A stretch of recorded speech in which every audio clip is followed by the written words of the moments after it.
Good afternoon, everyone, and welcome to today's virtual speaker session. John Petishnock here. We will start here in about a minute, give folks a little bit of time to log in and settle in and enjoy their lunch. We've got a superstar faculty member here with us today, Dr. Joseph Squilacci. We'll just give folks a little bit more time here, and we'll let folks know how you can access the live closed captions, share a little bit more information on our speaker. As Dr. Squilacci said, today's slides will be available for after the presentation. And so if you are interested in reviewing anything or having access to them afterward, we'll make sure that you can have access to them. We'll also be sharing this on our website and in a few other places, especially if you're an Alumni Association member. We'll share this in Alumni Insider most likely and in a few other places. And with that all said, we've got our closed captioner here. I think we're ready to rock and roll. And so let's officially get things started here. Good afternoon, Penn Staters, and thank you for joining us. John Petishnock here from the Penn State Alumni Association, welcoming everybody to today's virtual speaker session. Live closed captions are available. You can access them by clicking the closed caption button at the bottom of the window and then clicking show subtitle. You can also customize your caption view by clicking the stream text link posted in the chat. And as I mentioned, we're live streaming today's presentation, which will be archived and available on our website. Today's guest, Dr. Joseph Squilacci, who at the moment is an assistant teaching professor of cybersecurity at Penn State Schuylkill, where he merges academic research with practical applications. He holds a doctorate in information systems from Nova Southeastern University, and he investigates cyberbullying, AI and cybersecurity, secure supply chains, data integrity, and related fields. Notably, he received a promotion recently and is headed to University Park effective July 1st. More information on Dr. Squilacci is available in the chat. And professionally, we were talking a little bit before we went live. He has had a fantastic year, and we're going to get into some of those achievements in the Q&A following his presentation. And James Updike, our producer, will share that in the text here as we get started. Now, turning to the topic of today's discussion, school violence, it remains a pervasive threat that profoundly impacts adolescents' physical and mental well-being.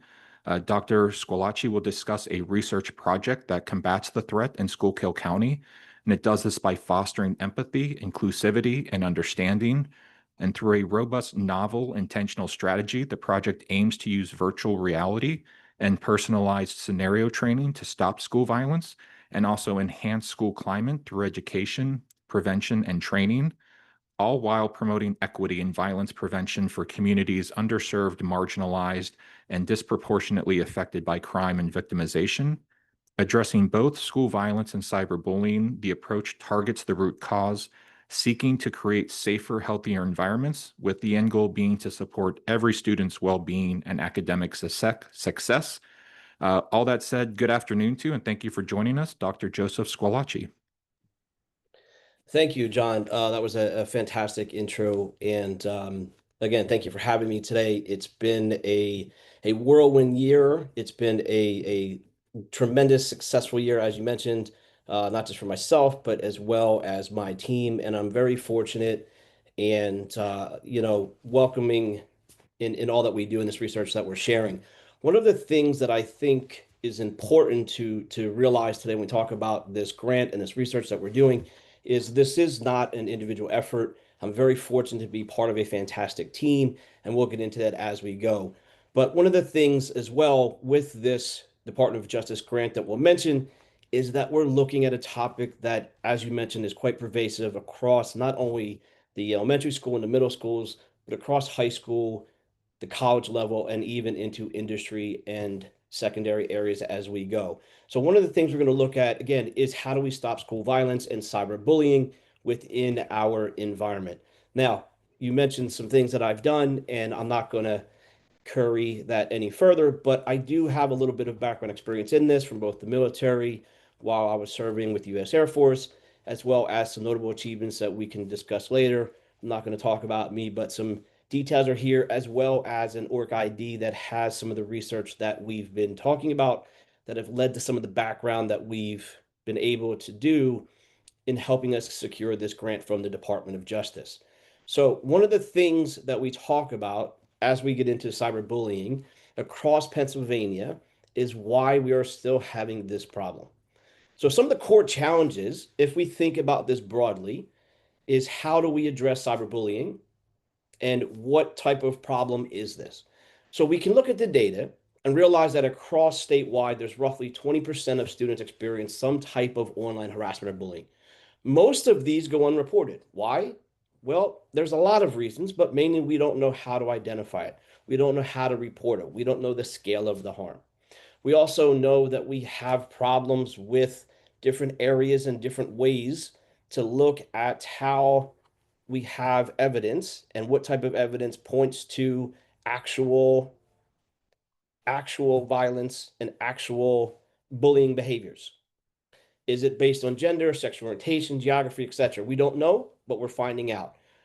We also don't know for sure why we have policies that have different results and have different responses in different disciplinary tracks based on different statutes, different districts, different counties. This is basically a situation where we can't keep up with the challenges that are happening. So, in looking at how do we address this, because again, this is a problem across the spectrum, we've done some research into different ways to kind of combat this problem. We've looked at artificial intelligence. We've looked at machine learning and trying to figure out how we can identify what is causing bullying behavior, the impact of how to disrupt that behavior. We've looked at how to address evolving threats across the social media landscape, how to build digital resilience to address these behaviors, to combat this threat, if you will, with collaboration between faculty, school resource officers, through evidence-based practices, through safety awareness, through education and training. We've looked at weaknesses leading to dark web exposure that allows kids to be manipulated into doing self-harm, into exposures online on social media platforms leading to problems with artificial intelligence. Okay, we've looked at all of these different ways and all of this background and factor to figure out how we can come up with a secure way to combat cyberbullying. Right now, this is still a threat because this is the approach we're currently seeing that's being taken. They're trying to standardize district policies to ensure consistent definitions, reporting protocols, and procedures across statewide areas to ensure that cyberbullying attacks are identified and able to be combated, excuse me. They're trying to expand telehealth and make available mobile crisis services, especially in rural counties where there's not perhaps a more extensive infrastructure. Perhaps they're looking at requiring digital citizenship curriculum for students to include online ethics so we can teach people how to better behave. They're looking at strengthening statewide data collection efforts so we can figure out a uniform cyberbullying indicator data set to help schools try to identify and report this type of behavior from students. We're also trying to figure out how to publish clear, plain language victimology guidance for families and educators on the distinction between school policies, civil liability, and then criminal enforcement. So these sound like great ideas. The problem is, has it worked? Has this strategy, by treating cyberbullying as both public health and education equity issue within the state of Pennsylvania, been effective in safeguarding student well-being? Has this led to a safer environment, that allows learning and sustained vitality for youth without the fear and the threat of cyberbullying attacks? The answer is no. We know this. There's hundreds of $millions across the United States, across the world actually, being spent on trying to figure out why cyberbullying continues to occur. We know why, but we're not changing how. Okay? If we don't change the input, we're not going to change the output, right? Einstein said many years ago, definition of insanity, doing the same thing repeatedly and expecting different results. This is what we're trying to do, but we're not looking at it properly. So sitting back, my team and I thought, how do we address this differently? How can we tackle a problem that is ongoing, regardless of where you live, in a rural county or a city, in a different state, a different country, doesn't matter. Everywhere you go, someone is getting bullied. So collectively, we sat down and said, we're going to look at this different. We're going to attack this problem different. and we're going to come up with a novel idea to try to solve cyberbullying, solve cyber harassment. Now, bear in mind, this is not a problem that I can solve, that my team members can solve, that you guys can solve. This is an area where we all need to be better. Everybody on this call, myself included, needs to be better aware, more involved, and better prepared to deal with cyberbullying and cyber harassment that leads to school violence. So, our grant, which we are very fortunate to get, is titled Stopping School Violence by Improving School Safety Through Cyber Now. We're going to look at cyber behavioral and educational resources using virtual reality, machine learning, and big data. This is going to be a 3-year study awarded by the Department of Justice through the Office of Justice Programs and the Bureau of Justice Assistance. The award amount is $1.8 million, and we're very fortunate to have received this grant. What are we going to do different? Well, our goals are looking at stopping school violence. Now, again, we know this isn't a fix-all. However, if we can reduce the violence, if we can identify the triggers, if we can focus on the antecedents causing the bad behavior, recognize the signs, then we can perhaps improve school climate through education, prevention, training, and awareness. We can take a holistic approach and provide an opportunity for meaningfully advancing equity within violence prevention, including historically underserved communities. Now, this includes areas where there's perhaps less resource officers or less educators, or perhaps not enough financial equity where they're used to getting programs or education through financial assistance. But we realize we can't do what we've always done. And as I mentioned earlier, we're going to tackle this problem using a novel approach combining virtual reality, machine learning, big data, artificial intelligence. These are all big buzzwords, but thankfully I'm surrounded by fantastic experts on my team that are experts in these fields. We're trying to identify the violent behavior to prevent this from occurring. We have to prevent it by first identifying and intervening before it becomes a problem. We can't eliminate it unless we can identify it. We can't identify it unless we understand what we're looking for. And we can't look for it if we don't know who's looking. So in this system, we're going to try to prevent this from the beginning, from the onset. We're going to try to create a successful environment that will help stop school violence, provide environments, communities with empathy and understanding, with equity, with access, providing inclusivity and understanding of the problem.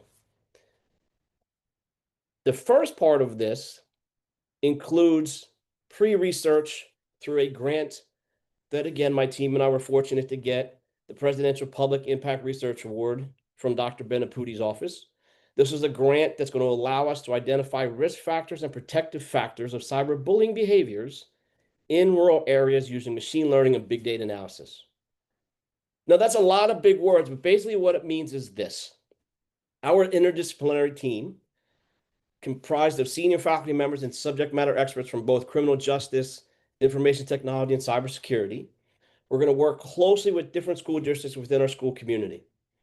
This research is going to use artificial intelligence and machine learning to basically understand and try to create a perspective of what students and their behavior is going through, what their attitudes are, trying to understand the bullying behavior from them personally, to try to understand the sources of violence within the Pennsylvania school system.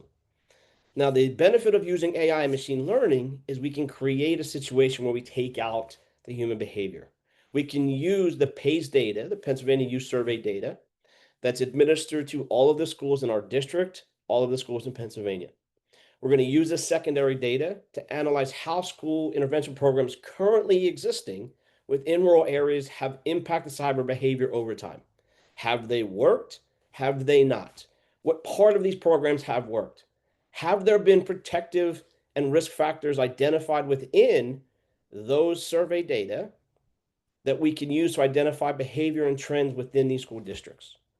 Using this data, we're going to attempt to predict, again, the antecedents and the behaviors causing cyberbullying within juveniles within these rural areas. Again, trying to identify a priori these behaviors that are leading to cyberbullying actions as time progresses. Now, combining the AI with machine learning, we can then use predictive analysis with artificial intelligence to try to forecast, if you will, what actions, behaviors, predictors, antecedents, if you will, are going to lead to those violent actions, those violent school behavior, and that school violence that we're trying to stop. Using this data, we are then going to create an actual artifact scenario for our Department of Justice grant that will then introduce virtual reality, the next part of this. This is the novel artifact that's going to reduce this cyberbullying using the behavior and the data we get directly from students. This success, again, is going to be scaffolding in nature and building upon one study and one survey cycle after another over the 3 years. This PPIRA grant is currently going on right now, and this is a $50,000 award from Dr. Benaputi's office to get us started on this cyberbullying problem. This is our team led by Dr. Khan. He is a subject matter expert, a retired law enforcement officer, and a professor of criminal justice at Penn State Schuylkill. He combines 35 years of service within the law enforcement community, as well as academic roles. He's worked with Scotland Yard, as well as been a detective with Interpol. Dr. Khan has published multiple books, multiple 50, 60 peer-reviewed articles across criminal justice, criminal psychology, deviant behavior, and criminal violence. He's also presented globally at conferences as well as nationally, and remains engaged currently within the law enforcement community, including 13 different leadership roles across criminal justice society and the International Association of Chief of Police. Excuse me. Dr. Khan is vital in his position, his background, his experience in behavior analysis and criminal justice and violent behavior within this discipline.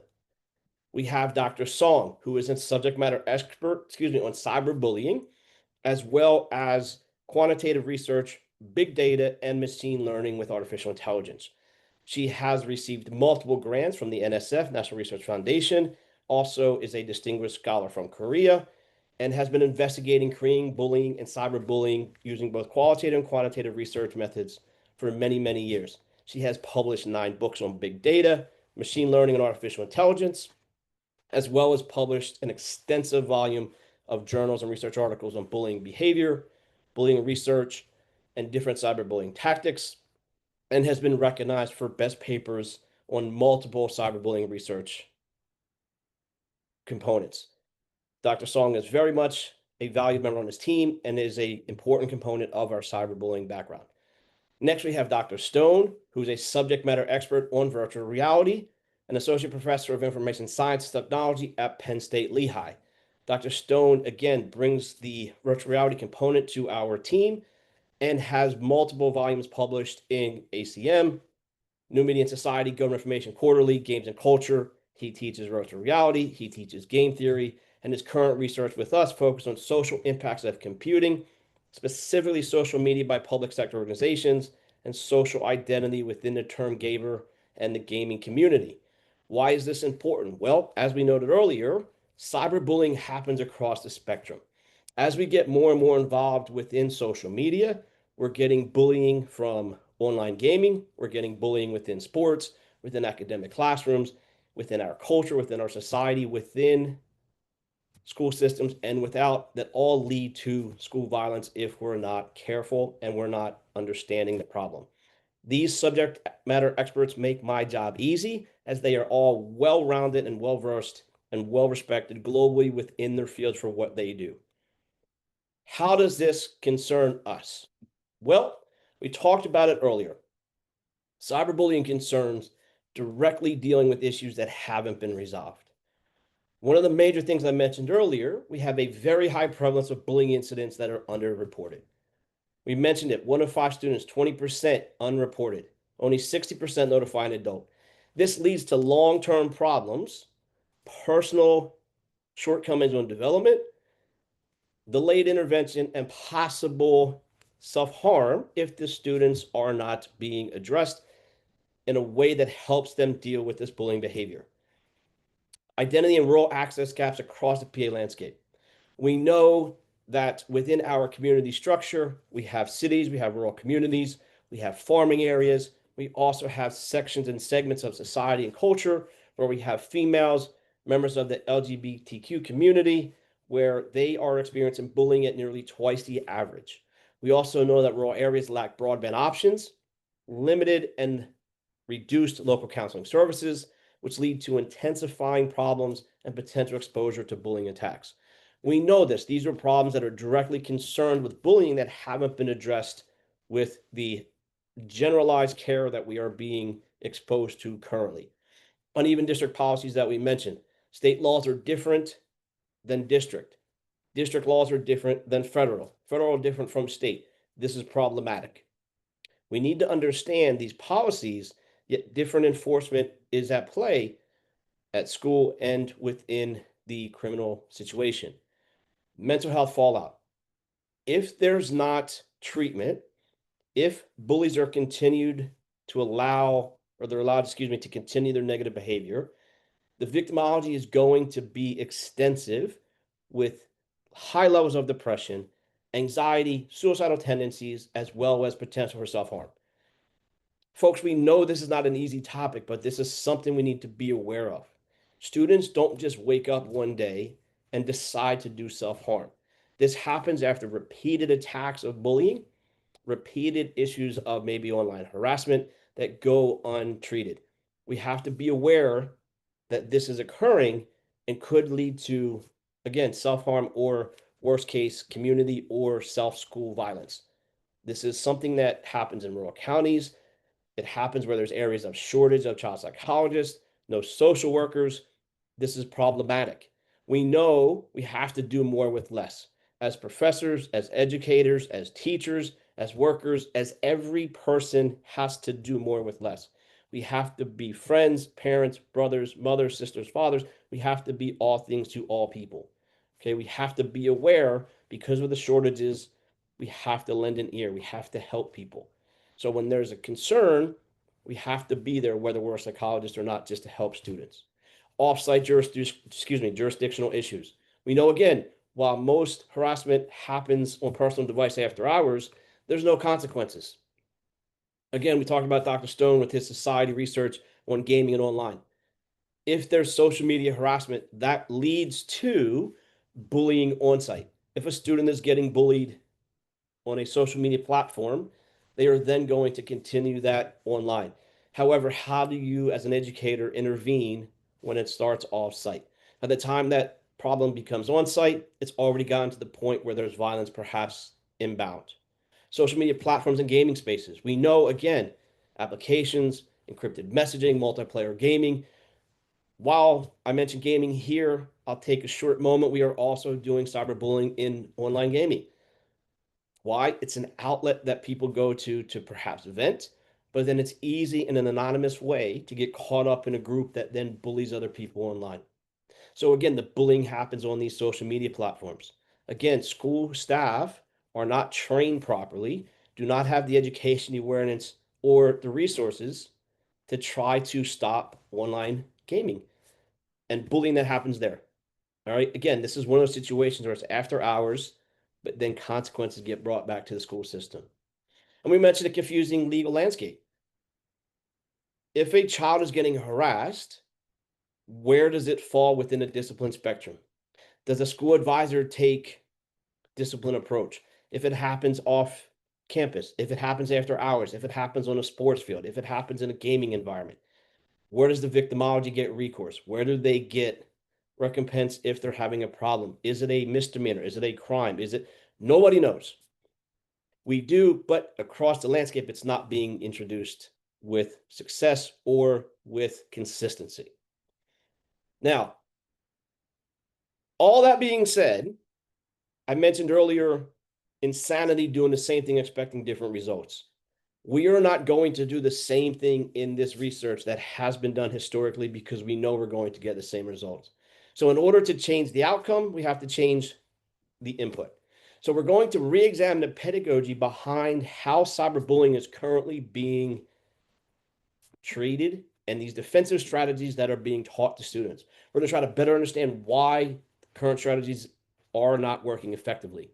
But in order to understand that, we have to understand why it's happening, how the modality is being implemented currently. We need to understand where the errors are in order to help identify what must be changed. Again, garbage in, garbage out. If we want something different, we have to change something to begin with. Our research, of course, is going to try to determine the best methodology to identify ways to prevent, reduce, mitigate, and offset cyberbullying attacks. But we're going to do it using technology-driven artifacts. We're going to use virtual reality, big data, machine learning, and AI. We're going to then harness these technology-based capabilities to create a framework to help enable schools and researchers to shift from manual reactive approaches to better data-informed prevention approaches.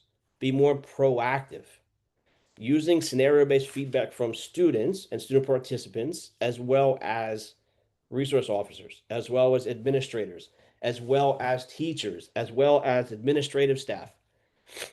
These are the folks that are going to give direct feedback to help ensure that we have a continuous evaluation platform where we're constantly getting change. We're constantly getting the feedback loop we need to make an iterative approach as we go within the next 3 to 4 years.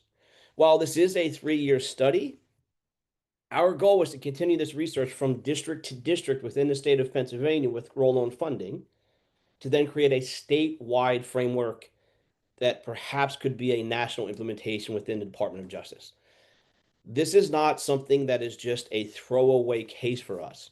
This is going to allow us to create a technology-based education platform focused on cyberbullying that includes training, education, and awareness to help reduce and combat cyberbullying. Again, this isn't an idea that we're going to try to do. This is something we're going to do that will change lives, that has the impact to save people's life, to change their trajectory if they're being harmed, and to give people a way to deal with this in real time. The main focus, again, is on virtual reality training. Now, why is that important? Because it hasn't been done. In order to get students to buy in, it has to be something they want to do. Virtual reality, gaming, social platforms, all the rage, all the students want to do it. In order to have success, we need to be able to have participants that want to do what we're participating. What we bring to the table, we need to have students present feedback and be engaged with. Using virtual reality, we can create scenarios driving real world experiences from the students. The one thing we realize is that cyberbullying defined by me right now in this moment could be completely different when I talk to a high school student. And that could be completely different when we talk to a middle school student. So the reality is what I think students are going through doesn't matter. The scenario-based training, the data and the analysis we get from the PAYS data, from the Safe to Say Act, from this data set, that is real live information from students dealing with this problem in real time. That's going to be curated to then present training scenarios to help students identify and deal with cyberbullying in real time. They can go through these actions. They can learn in a safe environment what's going to happen if they're being bullied, how to deal with it, how to react, how to respond, improving confidence and presenting them with a training set that allows them to be better prepared if they get bullied by another individual. There's also an opportunity for teachers and administrators to be a part of this. Okay. Long term, we can look at having systems where students can work with faculty, where administrators can work with resource officers, where we can have tools set up for where we can look for real-time analysis and flagging flammable and toxic messages to try to identify these type of attacks. Okay. Again, talking about big data and AI.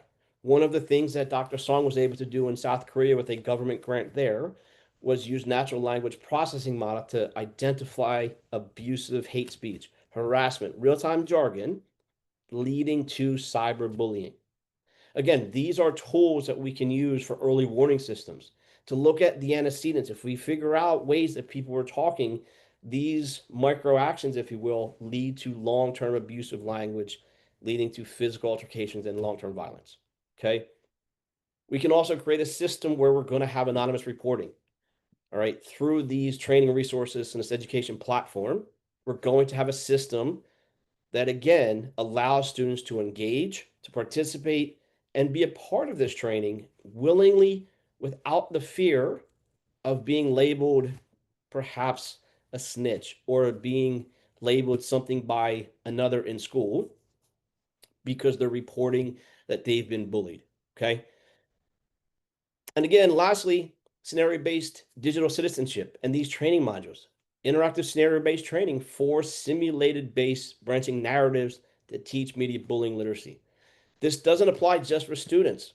One of the challenges that we have to accept as educators is that we don't have the tools sometimes we need to get the outcome that we desire. So part of this training in our grant is three-phased that we'll get into, but it works with the students, administrators, and teachers, as well as school resource officers and the local police authorities. Why? Because everybody's involved in this process. Data-driven assessments are going to help create these personalized learning paths for everybody involved in this process. We can also create this research opportunity for follow-on research, as I mentioned, to help create predictive resource allocation through machine learning. All right. This can all be used to help then create ethical and legal safeguards to try to figure out what is bullying, what is not. How do we comply with FERPA and COPA, as well as the Safe School Act, while identifying bullying behavior, doing antecedent analysis, and trying to figure out preemptively what is causing long-term bullying actions and bullying behavior. Okay. That again is a challenge in itself because what is ethical and what is legal? At what point does intervention become a criminal imposition? At what point does a student being bullied actually qualify as a student being bullied? One of the challenges is identifying this behavior. Too many times we'll have a person that, let's say, oh, knock it off, they're just being kids. And that may be the case, but it also may be the case for the student that's being bullied, where you say, hey, that's just students being students. It's not. That student that's on the receiving end of that is now harnessing all of this negative ill will, getting this resentment, building up this hostility, and perhaps may cause this school violence long term because the educator's not taking the steps to identify that behavior and stop it. One of the other challenges, again, ethical and legal safeguards, predictive resource allocation, understanding what is and what isn't. Students oftentimes, as well as administrators and school facilitators, don't realize what is bullying behavior. When we were years back, bullying behavior, you would have a problem with another student, you go fight in the schoolyard, you get up, you guys are buddies now. That's not the case. Today, students get online, they get bullied and pushed to do self-harm. They get pushed to commit suicide. They get pushed to go do violence within the community. They get encouraged to go do that. Things are completely different now. A lot of times, students and other resource people don't understand that their behavior is actually being bullying behavior. Or we fail to recognize that just because the student is perhaps a star athlete or a straight A student, oh, they would never be a bully. Or parents refuse to admit it. Or faculty says, oh, no, that's a star student. They're not a bully. The reality is the opposite. Their pressure on that students to be all things, if you will, to be all world athlete, to be all world on the sports field. Then when they get home, they have to unwind because that pressure is too much. They get online, they be anonymous, and they start bullying other people. Okay. So being able to actually have people recognize that their behavior is bullying, it starts within and it allows us to identify what we're doing is right or not right and what can be done about it. So, all that said, the technology, the tools, the resources, how do we now prevent, educate, train, and introduce awareness to combat cyberbullying? How do we identify the current cyber trends, the threats, concerns? Who do we target? And then how do we assess the effectiveness of the cyber defense? This is the part of this grant.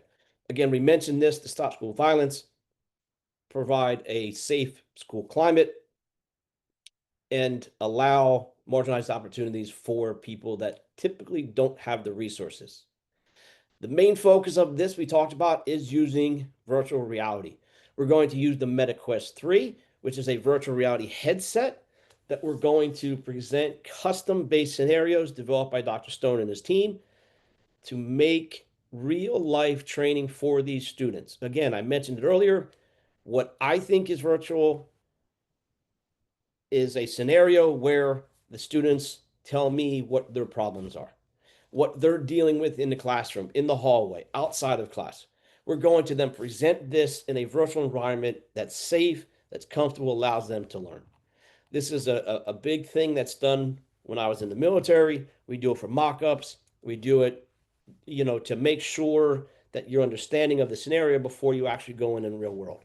Okay, police use it, law enforcement, military. It's a system that works, but it hasn't been done with this type of training. We're going to implement this in a novel way, and we're going to make a difference, and it's going to be custom based for each student based on scenarios and data in that feedback loop.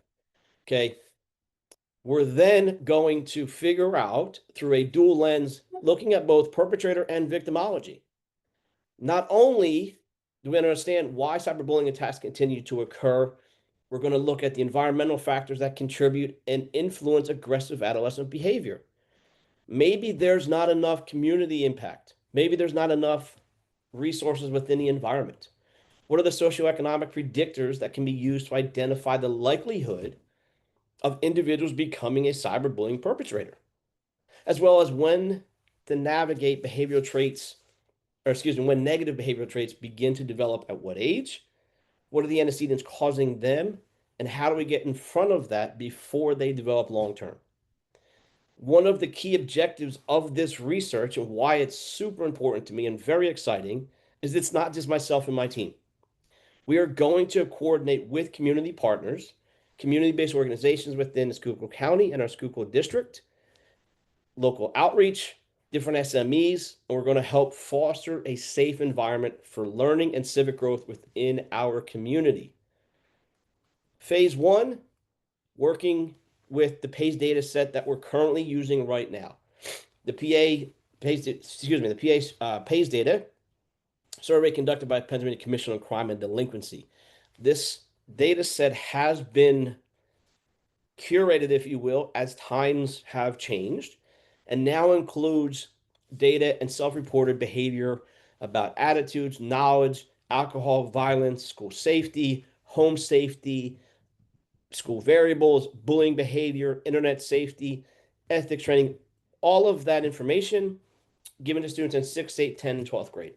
Again, experts on my team are going to work together with me and use this data in a quantitative method to extract the data that's important, to try to create that first scenario based on the input from this data. 2021 PACE data indicated 1 in 4 reported some school violence within 2020. 14%, 14.6% cyberbullied, highest percentage by 8th graders. 4% stayed home school due to worries about bullying. That's concerning. 4% said they stayed home because they were bullied. That means that either they haven't communicated that concern to an administrator, or that has been identified by an administrator, or it's concerning to the point where their mental health or physical health is being so stressed, if you will, that their concern is forcing them to stay home from school and nobody knows why. All right. 14% was the highest percent by 8th graders. And we know this, or excuse me, 14% being bullied, 8th grade were the highest at 17%. This is about what we realize and expect from the data as once they get to high school, let's say, the students have already developed these behaviors. The bullies are continuing to bully people, and the victims are accepted being bullied. They don't say anything, they just take the abuse and they kind of just navigate their way. Some of them do self-harm, some of them commit suicide, some of them commit community violence. The others just go through school, they graduate, and they become less contributing members of society. They don't get married, they don't have children, they don't do civic engagement, they isolate, they withdraw, and they become a hermit, self isolated from the community. Why? Because of self esteem, depression, low confidence, and being bullied repeatedly since eighth grade. This is the part that we need to change. Identifying why these eighth graders are being bullied by other eighth graders in elementary school, that's where the problem starts. So this data is going to undergo multivariate analysis using software for quantitative assessment, all that fun stuff. Phase two, this is where we start working with our students.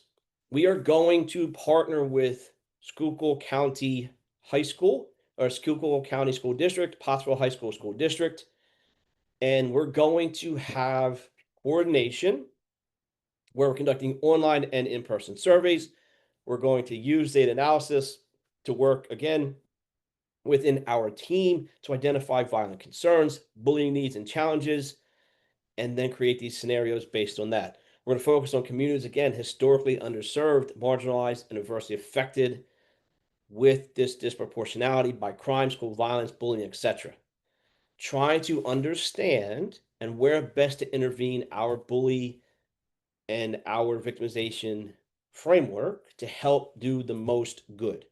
We're going to try to work with 1,500 youth surveys, 500 from the Schuylkill Haven Area School District, 500 from the Pottsville Area School District, and then we're going to collect 500 surveys as well online with a robust 1,500 feedback surveys to try to make the best of what we're doing across the spectrum. Working with, again, initially the high school age students from 9, 10, 11, and 12.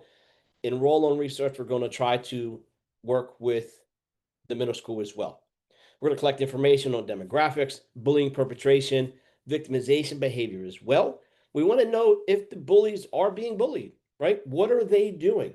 Sometimes, as I mentioned, students are being bullied and don't even know it. They are actually doing bullying behavior.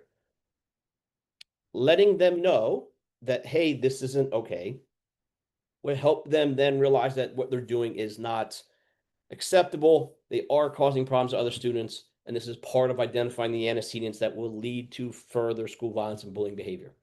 Also try to look for variables to identify the bullying perpetrators, like I mentioned, their behavior, and different methods of victim identification. How do we identify who's being victimized? How do we identify who's getting bullied without them coming to us and saying, hey, I'm being bullied?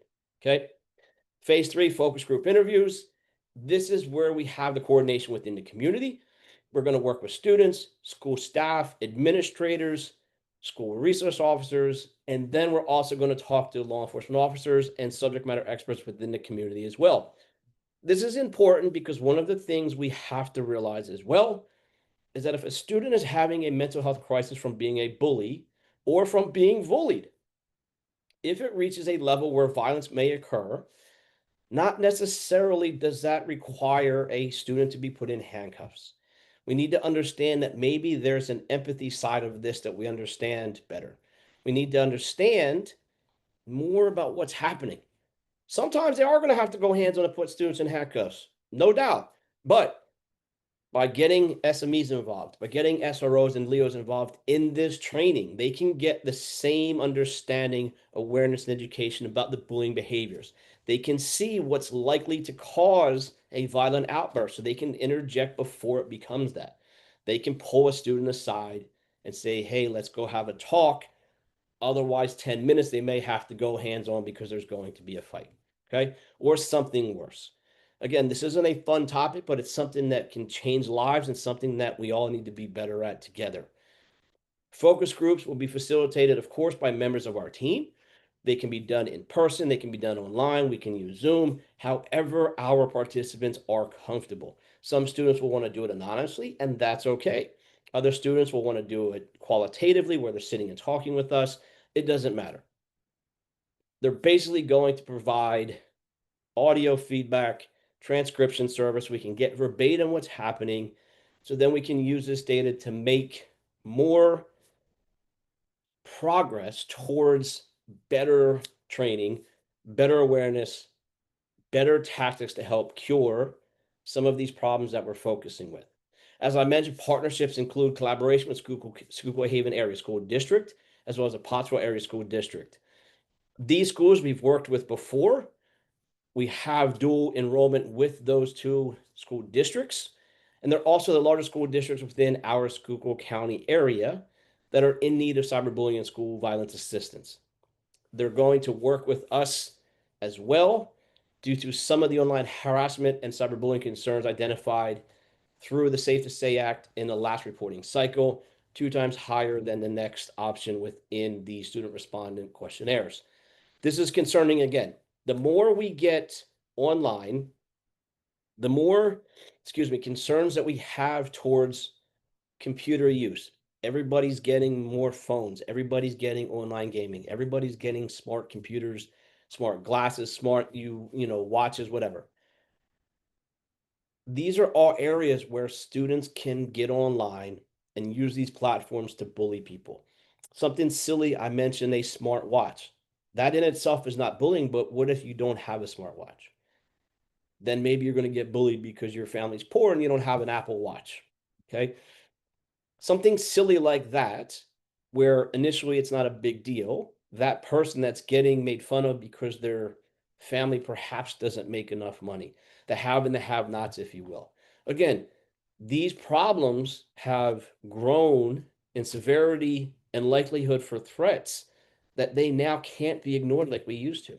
And this comes back to identifying that these are problems that students are dealing with in the real world.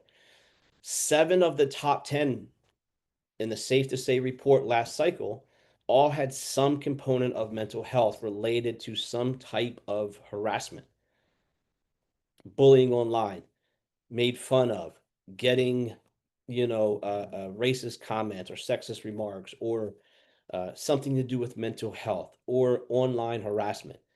7 of the top 10 were mental health related to some type of concern related to cyber threats and cyber concerns. That's troubling. Now, this is some references. We can go over this later. I don't need to go over this at all. I will leave you with this. This is my contact information, of course. I've tried to be quick with the time there. We could talk about this for days on end. However, I will leave you with some time for questions, if you will, for myself, for my team. If I don't have the answer, I'll do my best to get back with any of you. But again, I thank you for your time, sir, and look forward to continued research in this area. Thank you. Well, absolutely. Thank you, Dr. Scolacci. And we'll just take a breath here to let you catch your breath and get a glass of water here. We do have about 10 to 12 minutes for questions. So if you're tuning in, you can drop your questions in the Q&A and we'll pass them along. Just to kind of underscore the credentials here of our guest, Dr. Joseph Squalacci, Fulbright Scholar finalist. This past year, he was also the 2024-25 College of IST statewide faculty member of the year, leads this $1.8 million grant from the Department of Justice, also recently recognized by Penn State with the Presidential Public Impact Research Award and the Commonwealth Campus Undergraduate Community Engaged Research Award. Also serves as a distinguished academic research fellow at CyberWatch and chairs a symposium there. Very important topic, as I think you alluded to, Dr. Scolacci. Not always easy to talk about, but maybe important now as it's ever been. So we'll get to a few questions here. You mentioned during the presentation deciding to address the root cause. How has that affected the approach and what you and your team are focusing on? Yeah, so I think that's very good question, sir. And again, thank you for the opportunity. I think one of the things that we fail to realize, and we see this a lot, like nobody wants to say, "Hey, my student or my son or my daughter is a bully." And so we're so quick to say, "Oh, they're not doing something. They're not, they're just being a kid. They're just." The problem is by the time that person is doing that behavior that's recognized physically, they've been doing something less for a long time now, leading to that point. They've been getting away with name calling, let's say. They've been getting away with, online gaming, harassing in that manner. And the problem is when you allow that behavior to continue, because again, it's almost similar to how we have our children teaching parents about technology, right? we weren't there. So now we have an area where cyberbullying is a concern, but the parents don't know what it is. So we have to go back to try to retrain ourselves to say, all right, this is behavior that doesn't seem so bad, but in 5 years, it's going to cause violence. These name calling will progressively get worse, and it's going to cause problems long term. So we look back at the data and say what's been done and what has not been done, and identifying what's causing the behavior is where it has to start, because changing the behavior at the onset will change the output, right? From a coding perspective, I mentioned garbage in, garbage out.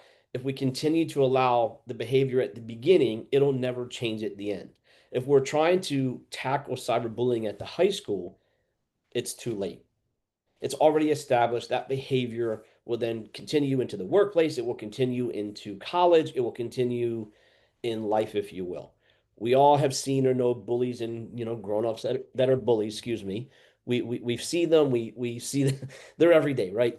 Those are people that have progressed in what they say and what they do and how they act, that they were never told, hey, this is a problem. So you learn that behavior at an early age. You directly get involved and say, okay, we're not going to do this online. We're not going to. It's no different than learning as a child not to use bad words, not to talk back. Yes, sir. Yes, ma'am. No, sir. No, ma'am. Right? Learning etiquette, learning online etiquette. And I think the online digital culture and the online digital learning environment, if you will, we're not teaching that. In school, we don't teach students how to use technology. We give them a device and say, here, I'll see you in an hour. Here's a phone, here's a tablet, here's an Xbox. But we don't teach them how to use it. They learn, and they learn, of course, what we can get away with, and that's what they push the envelope. So identifying these habits early and getting in front of this is the key, we believe. Trying to identify again those antecedents causing it. And again, if you can cut it off and say, hey, if this student, let's say, had a place to go after school, maybe they would not have went to the farm and shot guns, or who knows what, right? Because the reality is, if there's a situation where something is happening and then it builds progressively, it's going to cause long-term problems, and we have to stay in front of that. And that's the key, I think. And some of the research is trying to identify it, but how do you change that behavior in the beginning? And that's where, again, it kind of overlaps with the criminal justice, the psychology, the social impact of it, and the tech side of it, getting in front of it. Yeah, it's so important. Along those lines, it sounds a little bit like there's a ripple effect. And you mentioned the long-term impact of this project beyond the 3 year, the shelf life. How critical is that for you and your team to have this study, lead to the next step and have impacts that, live on for years, if not maybe generations? Yeah, and I think that's important as well. One of the challenges as a research scientist is you get these grants, and everybody loves grants and money and to do research funding. The problem is, what do you do in 3 years? And at the end of 3 years, if you no longer have funding, how do you continue that work, right? And so I think the government has finally realized that this school violence is a problem. We need to figure out how to stop it. And our goal, as mentioned, isn't to create just something that works here. It's to then create it and then be able to replicate it across. So this follow-on funding is important.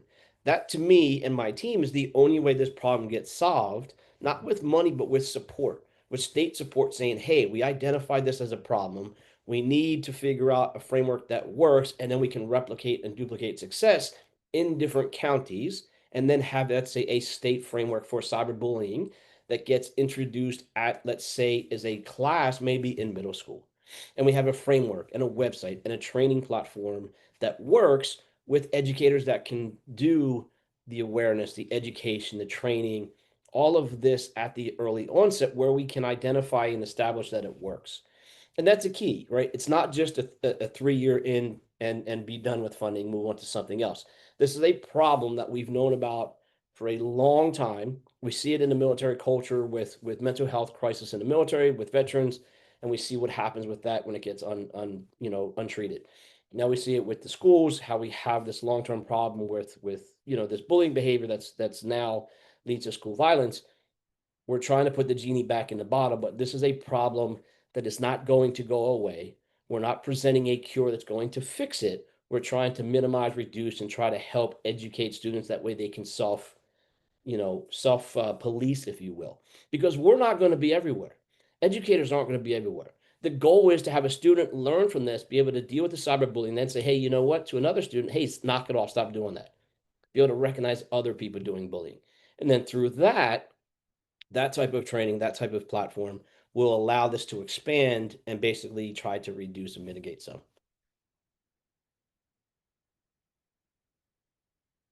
That's a great point. And given how widespread, pervasive, as you said, the problem is, how important is it to bring, partners on board in terms of, you talked about teachers, counselors, I mean, maybe even students themselves who they can start to recognize that given that you can't be everywhere, just how important is it to get that buy-in from different people who are interacting with these students in different ways?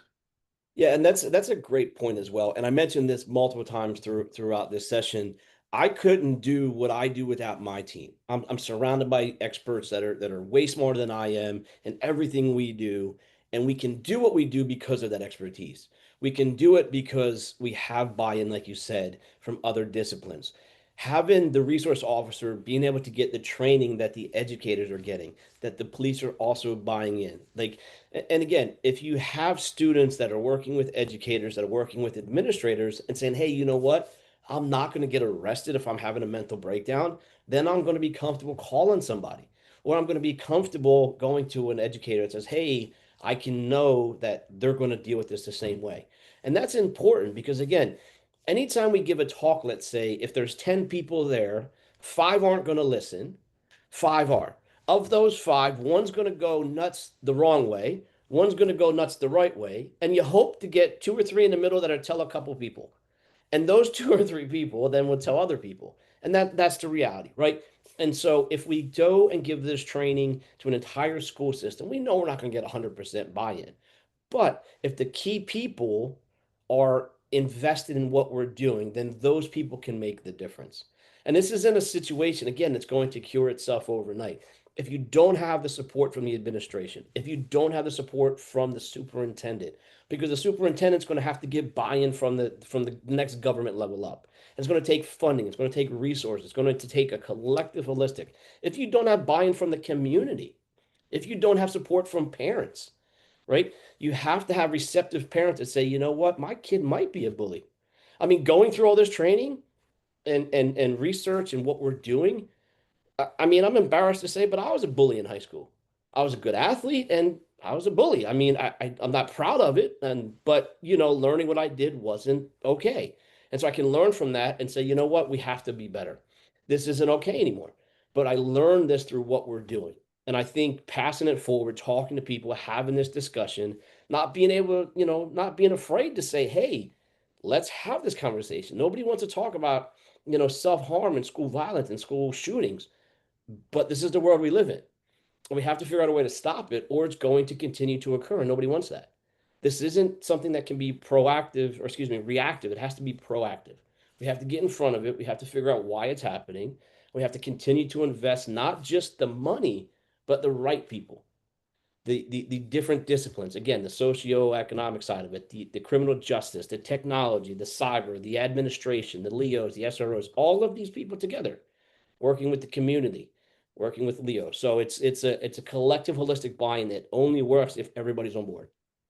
No, certainly recognition is important. The conversation that you had today is important, and the conversation and the work that you and your team are doing is critically important. I can't believe we've already been talking an hour, but if you got a few minutes, I thought maybe we'd wrap up with a little bit of just changing gears a little bit. We talked a little bit about, you've just had a fantastic year. When you look back over the past year, and you'll be coming to University Park here in a few weeks, effective July 1st, what are a couple personal points of pride for you when you reflect on the past year that you've had? Yeah, that's and thank you for that. It's been an absolute fantastic year, like you said. And again, I'll say it again. I'm very fortunate to be surrounded by greatness. My team is fantastic. My student researchers are fantastic. Um, I do some great work with teams overseas. I have a team that I work with in Hungary, over in Győr in Budapest. I have a team that I work with at Baranow University of Technology in Czech Republic. the reality is Penn State is a global brand, and what we do matters, and everything we do matters. And the reality is, from taking, colleagues of mine overseas to the East Europe, the reality of what we do sometimes. I was proud to go. I gave a cybersecurity talk to NATO in Bulgaria at the Bulgarian Naval Academy. Sitting there talking and figuring out cyber effective red team work for offensive attacks against Ukraine and Russia in that part of the region. The next night you're in Vienna. The next night you're in Brno with research talking about cyberbullying at high schools in Brno, right? In Czechia. These are global problems that need collaboration across the board. One of the other things too that you keep mentioning and we bring it up is the support. I've been very proud. We've been able to, the team and I, get grants. We've got, the DOJ grant, which was a huge grant. We got the Presidential Impact Grant, the USERA grant. We've just been very fortunate. And again, it takes people being committed to the research, being committed to the work. I always say, have passion in what you do. Because at 1 o'clock in the morning, when everybody's sleeping, you're going to be at your computer doing research by yourself. So it better be something that matters. I often make the joke, I'll send emails at 4 o'clock in the morning Eastern time because I'm working with my team at 10 o'clock in the morning in East Europe time. And so you have to have buy-in from across the board. You have to have administrators that say, hey, thanks for the email at 4 o'clock this morning. LOL. I was sleeping, but I got right. And I'm proud that I've been blessed with good people. The infrastructure's there, the support's there, the research has been fantastic. We've had great publications, we've had great community support. I've got to meet some great people within the law enforcement community, chief of police, and different, alumni. And these channels matter. I've had multiple people come up to me after meetings, after presentations, say, hey, let's keep working on this, or I've got a colleague here, and we just keep doing the work because the work matters. And despite what we think, even this little bit of work in Schuylkill County matters. This work is a shining example of a success that can be implemented correctly, that can then be replicated and duplicated maybe in Europe. Maybe they have something in Hungary that's working that we can use here, right? And so we have to remember that what we do has global impacts. The research you write today could lead to a policy implementation at Governor Shapiro's desk that says, hey, we're going to do this for a bullying tactic or bullying framework within the PA school system. So, I've been proud that the success has come with the hard work. And I'm kind of famous for saying I'm not the smartest man in the room, but I am the hardest working man in the room. And that's always going to be the case, right? You surround yourself with people that want to do the work, you do the work, and good things happen. And we've got a great team going. And again, all success to them. They're super, super smart expert matters and excuse me, subject matter experts. And yeah, we've done great success. We've done very good. It's so well said. You got me fired up here. If we've got alumni tuning in or they catch this conversation later on, what's the best way that they can stay updated on what you and your team are doing? How can they get involved if they're thinking like, what can I do to help? What's some advice for you that for them on their next steps? Yeah, of course. I will say that's one of the things, be active, be proactive. You can reach out to myself. We'll have the email there. You can reach out to anybody on my team. They're always willing to be proactive. We share everything. We don't turn anything away. We always collectively talk about it. Um, I would say, my door is always open, literally at the campus. However, this fall I'll be in Hungary, so when I come back from Fulbright. But the reality is, you have to be proactive. You have to go get what you want. And if this is something that is interesting to you or something that we talk about, there's a lot of different areas that I do research and my team do research with. Just contact us. We do research work with Grant. We do research with with industry money. We do as far as that type. There's a lot of work to be done, and a lot of people are interested in what we're doing. And again, you can call, you can email, you can reach out. I believe there's websites. Everybody's available. The slides will be available. There's different ways that you can contact us, but the reality is we're open, if you will. And the nice thing is we've got members of our team at different campuses, so we've got most of Pennsylvania covered geographically, and what we can get involved in is whatever can make a difference, we are definitely interested in working with you. Absolutely. So open invite from Dr. Squilacci to Correct. get involved and stay updated.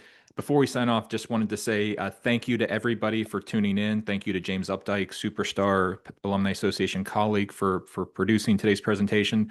Certainly want to thank you, Dr. Joseph Squilacci, for the ever important conversation that we've had today, and certainly we'll share it far and wide after today's conversation, and we'll make sure that it gets in front of alumni.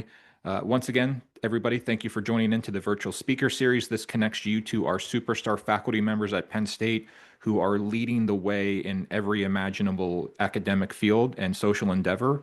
And to everyone else, enjoy the rest of your day. And again, thanks to our guest, Dr. Joseph Squilacci. Thanks, everyone. And we are. Thank you, guys. Appreciate it.